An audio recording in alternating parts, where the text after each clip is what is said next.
Hi everyone, welcome to the channel dedicated to sharing the profound insights and wisdom of Andromedan contactee Alex Collier. If you're new here, you're in for a journey that expands your mind and consciousness, bringing you closer to understanding the messages from the fifth density Andromedan extraterrestrials. For those returning, we're grateful for your continued support. Before we dive into today's enlightening content, we have a small favor to ask. If you find value in the knowledge shared in this video, please consider hitting that like button, subscribing to our channel, and clicking the bell icon so you never miss an update. Your engagement helps us amplify Alex Collier's message, allowing us to reach a larger audience with these vital messages. We'd also love to hear from you, so please engage with the comments below. Whether it's a question, your thoughts, or even just an emoji for the sake of engagement, every comment counts. We read every single comment, and your feedback is incredibly valuable to us, as it all contributes to our mission of expanding this community. So please don't hesitate to leave your thoughts below. Additionally, if you'd like to support us further, consider giving a super thanks tip by clicking the heart with the $sign. This small gesture allows us to continue bringing you more of Alex's messages, unfiltered and directly from his lifelong experiences with the Andromedans. Today's video includes a compilation of several of the many important questions Alex Collier has received over the past few years, so please sit back, relax, and enjoy today's video.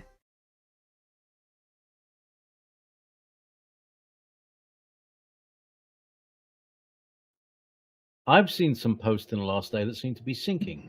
Is there a dome that we are trying to crack that is hiding what the true universe looks like? Is the moon keeping the dome in place to keep the truth hidden?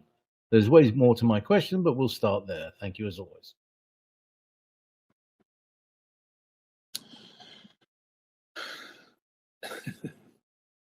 Are you referring to the firmament?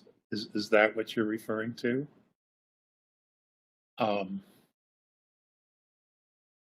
No, we have. God, I hate even getting into this nonsense. No, Aaron.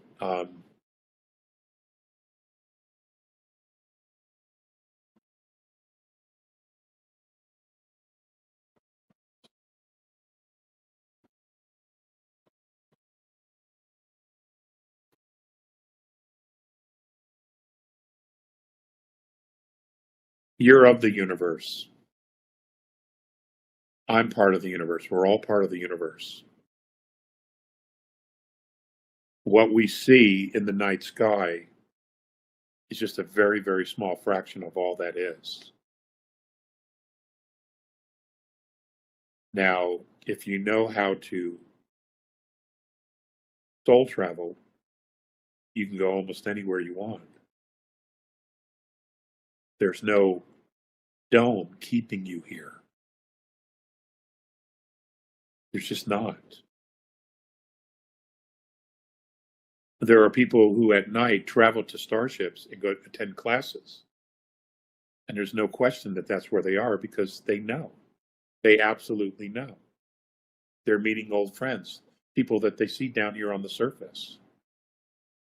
And there's a recognition.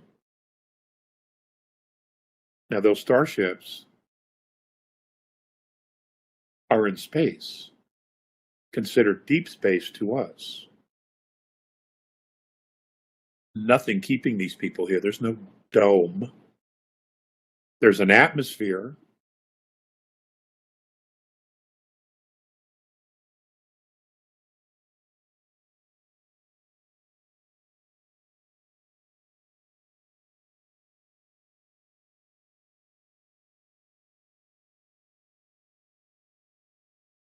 It is really, really important for everybody to be grounded right now, to stay grounded.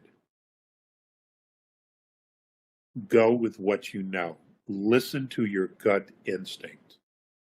All right? Whether it says there is or there isn't, listen to your gut instinct.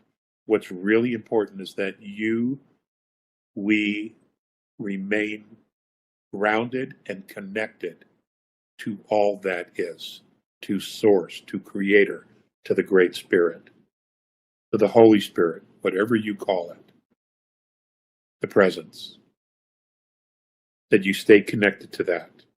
Let's not run amok with all this other stuff, because they are filling our heads with all the deep state, with all these distractions to keep us from being focused on the moment and creating our future right here, right now.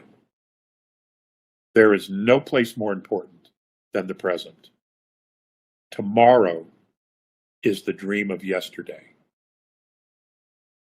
Okay? Yesterday we wish for tomorrow. Today we wish for tomorrow.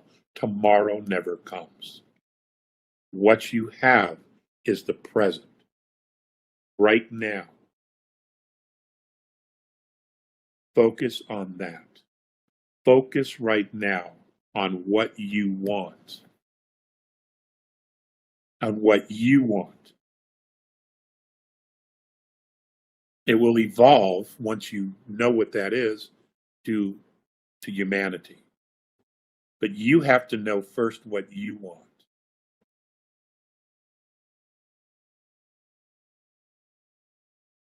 Okay? Tomorrow is the dreams of yesterday.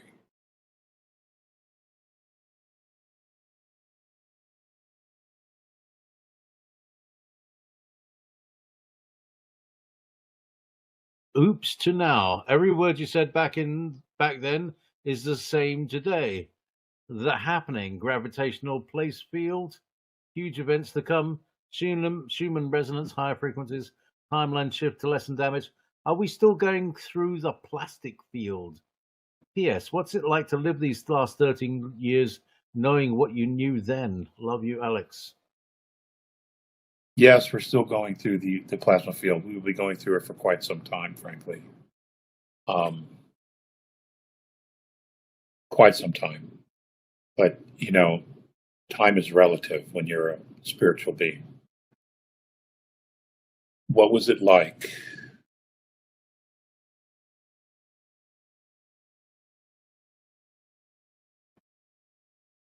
Like being on an island sometimes.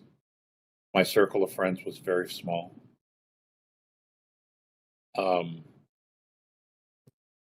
At social gatherings that I found myself at, I really didn't say much. Most people thought I was aloof or standoffish.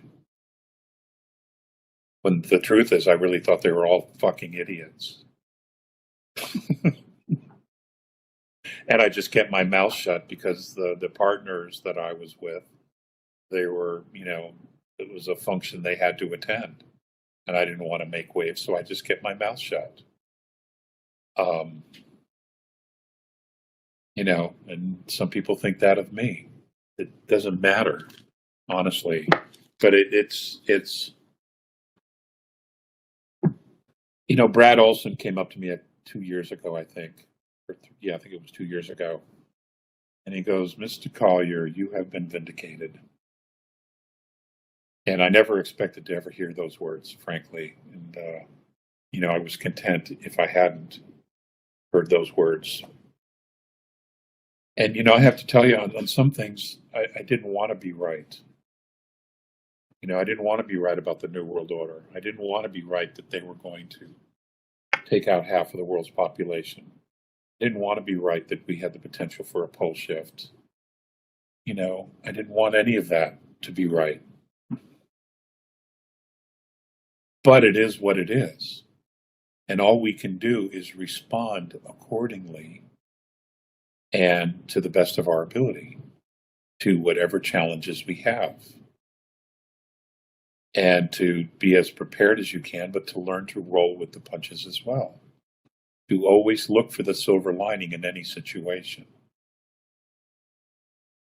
And then I was told back in 2003 about the new dimension coming in, the new frequency of colors, the 12th density.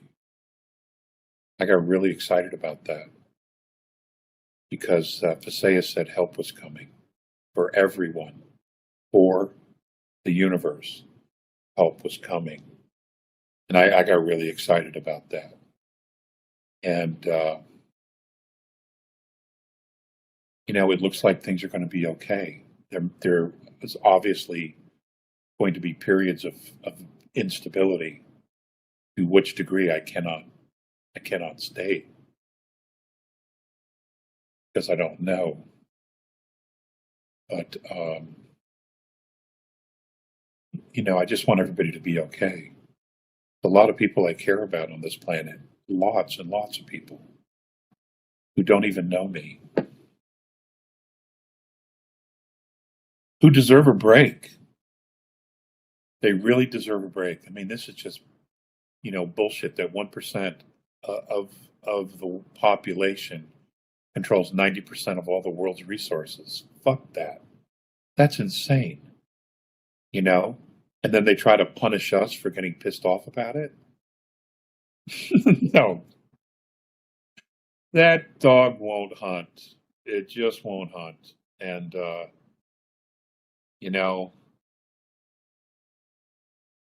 there has to be a better way where everybody can live, everybody can eat, no one will starve, there are no homeless. There's just so many things that can be done to fix this. And they don't want to do it, which is really what pisses me off. Excuse me.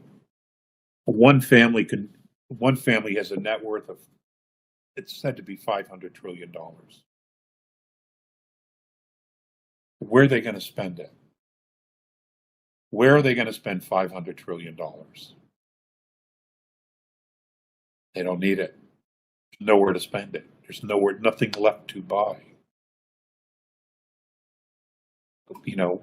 Why not help people with it? What is wrong with that? That is not something they would even consider.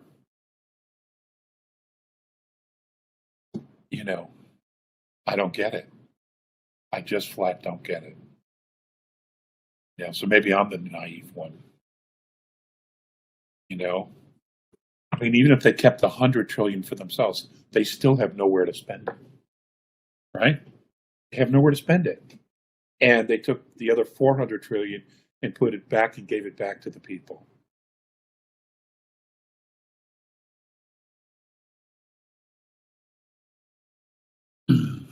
Nuts. It's just nuts. This kind of thinking. Which is why I'm an advocate for no monetary system. That levels the playing field completely. But we're not ready for that yet. We don't know how to live without one.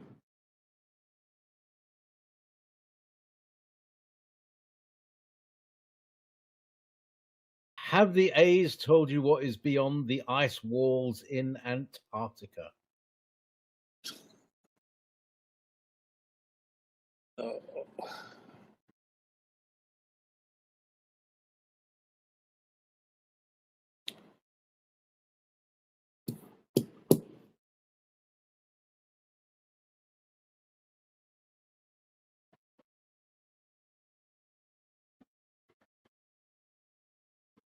I want you to imagine that there was a time when the surface civilizations and the Hyperborean civilizations, which I include the inner Earth civilization, were all one. They were all communicating. They were all trading with each other.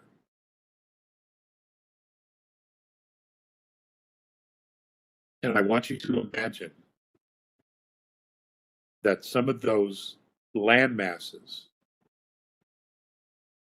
that are on maps just could be the land masses that are inside the Earth and not necessarily on the surface. They were meant to be included because there was life there.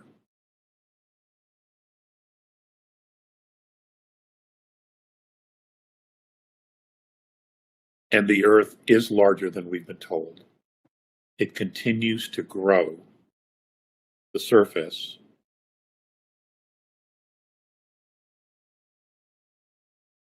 And all those things will be shared with the world by Space Force the military, and our Alliance space fleet. Okay?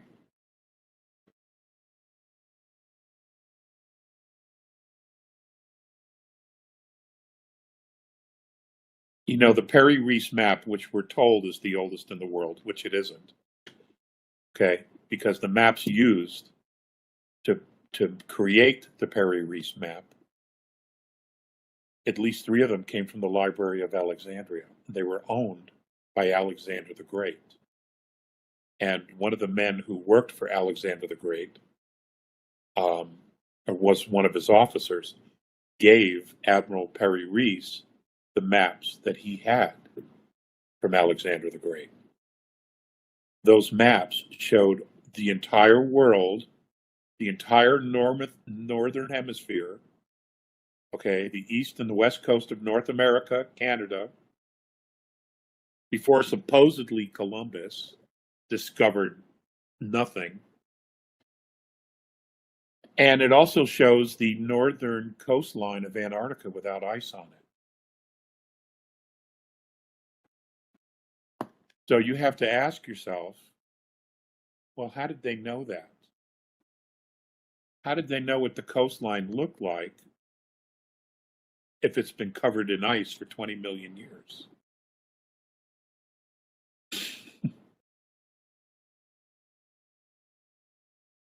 We'll give you 3 guesses and we won't count the first 2. Okay? And the map, the coastline that Perry-Reese shows is accurate of what's underneath the ice. Now, how would they know if it was covered with ice for 20 million years? Hey, I hope you're enjoying today's video. Want to stay up to date with all the latest news from Alex Collier? Don't miss out. Sign up for his free email newsletter at alexcollier.news and be the first to know about his live webinars, new revelations, and exclusive insights. It's quick and easy, and you'll never miss an important update. Just click the link in the description or head to alexcollier.news to sign up now. And now back to our regular scheduled content.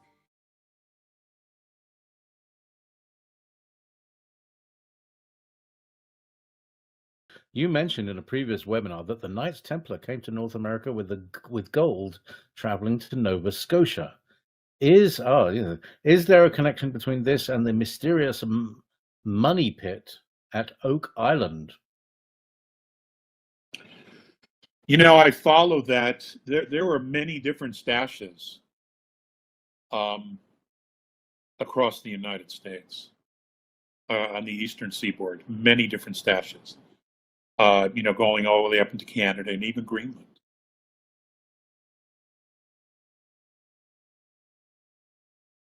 You know, there's all this talk about the Templars going dark and satanic. And I keep coming back to this question.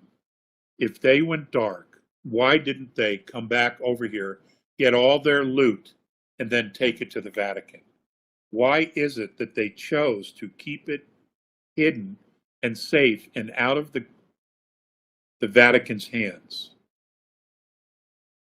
They absolutely were adamant about not joining the Vatican. In fact, they were blackmailing the Vatican, the Templars were. I think what we're going to learn is that the Vatican created its own Templars that were part of the church, part of some other organization, pretending to be Templars, to do all these things to destroy the reputation of the Templars.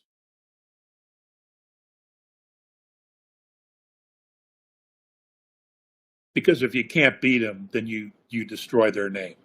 And if you're going to, and the only way to actually beat them is you have to discredit them first. That's typically how it works, is that you discredit them so that when it comes to their destruction, nobody cares. There's so much history But again, let's just talk about that. Oak Island is a very interesting, very, very interesting place. Look at the things that they have found there. They have found things, coins, jewelry, other metals that go back to 25 BC on Oak Island. So all this shit Columbus discovered America is absolute rubbish. Of course it's rubbish. They all knew what the world looked like. The ancients, they all knew. The pyramid of Giza is built exactly dead center of the entire world's landmass. The only way you would know to put it there is if you had aerial logistics of the planet itself and all the landmass.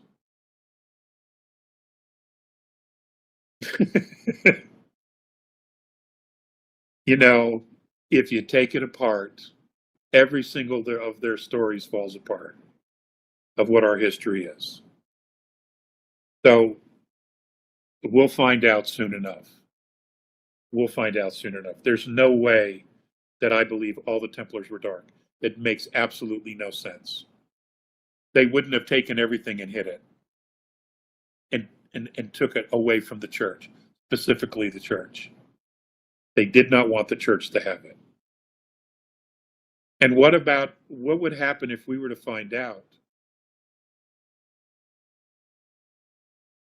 that the house of Magdala, Mary Magdalene, and her offspring, that it's true about the Holy Grail? You know, that specific bloodline. And you have to think about this because that's what the Templars were trying to protect. So we're told, was that bloodline. So let's take a look at the body on the Shroud of Turin. It has the Y chromosome, but not the X chromosome. Did I have that backwards?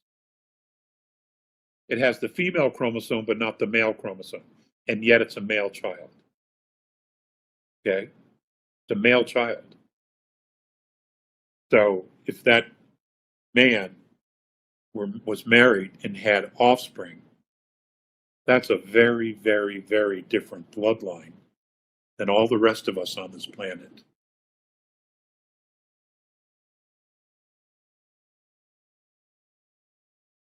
Yes, indeed. Yes, indeed. But hopefully we'll know all that relatively soon.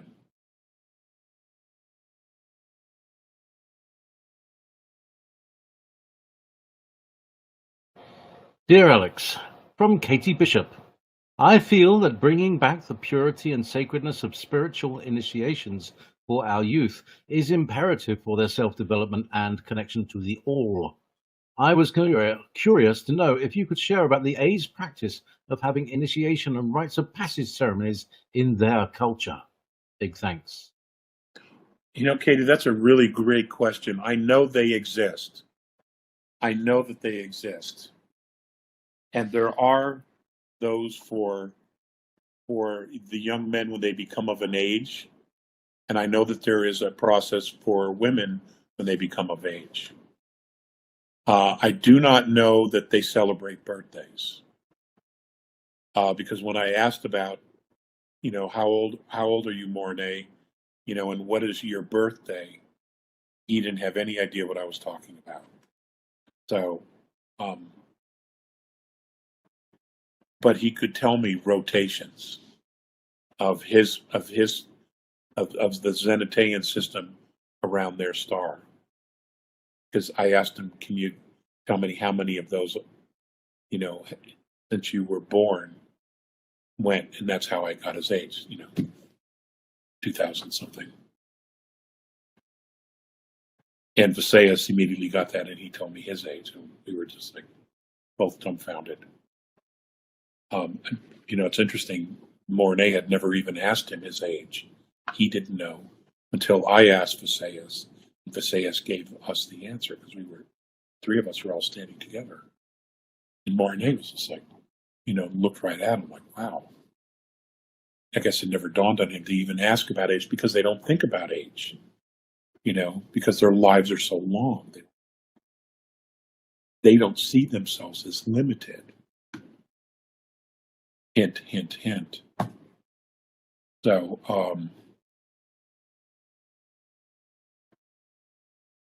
I don't know what those things were. I was not. Those are personal amongst the families like they are here. I don't know that me being an outsider, if it would have been appropriate for me to even participate with any one of those rites had I been there. And I wasn't asked to be. But I do know that they do things because Mornay's talked about ceremonies for his sons and his daughters. But I never felt the need to ask because I didn't feel like it was my place. I didn't want to pry.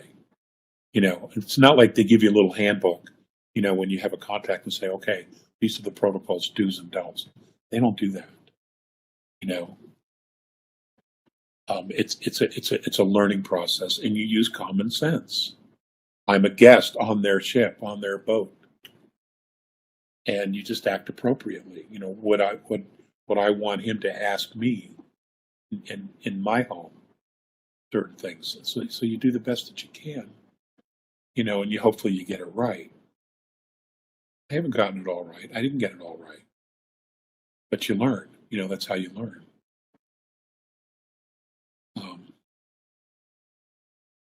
So Kate, it's a great question. They do, but I don't know what they are. Okay. And as far as sacredness, every moment of their life, they live with the intent that it's sacred. They just do.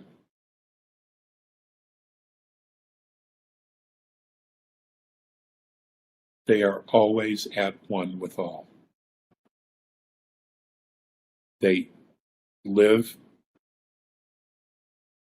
consciously and intently with the Great Spirit, with the isness. That's what they call it, is with the isness. And they're raised with that. They realize that their relationship with isness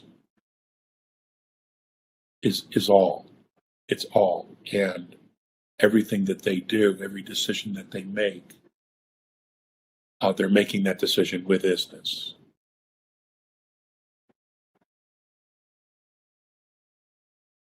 Source, Great Spirit, Creator, Generator of Dimensions, EOD. Thank you so much for watching today's video. If you found it insightful, please like the video, and if you haven't already, please subscribe to our channel and click the bell icon so you don't miss out on future updates. If you have any questions relating to today's video, please also leave them below. We read all the comments and take on board what our viewers have to say about Alex Collier's work. Remember, your support helps Alex Collier's knowledge and the messages from the Andromedans reach more people. If you'd like to support the channel even more, you can give us a super thanks tip by clicking the heart icon with a $sign. It really helps our team bring you more content. Also, be sure to visit alexcollier.org to sign up for our regular email newsletter. It's the best way to stay updated with the latest news, exclusive content, and upcoming live webinars. For the latest insights from Alex Collier, check out alexcollier.live. And if you want to explore over 250 past webinars, head over to alexcollier.tv. Thank you for being a part of this journey and supporting Alex Collier's work. We couldn't do this without you, and we're genuinely grateful for your support. Until next time, stay curious and keep exploring the vast mysteries of our universe. If you would like to see the Andromedan contactee Alex Collier live via video stream, we hold a live online seminar every Friday at 2 p.m. Eastern Time. For more information on upcoming live webinars, please visit alexcollier.org.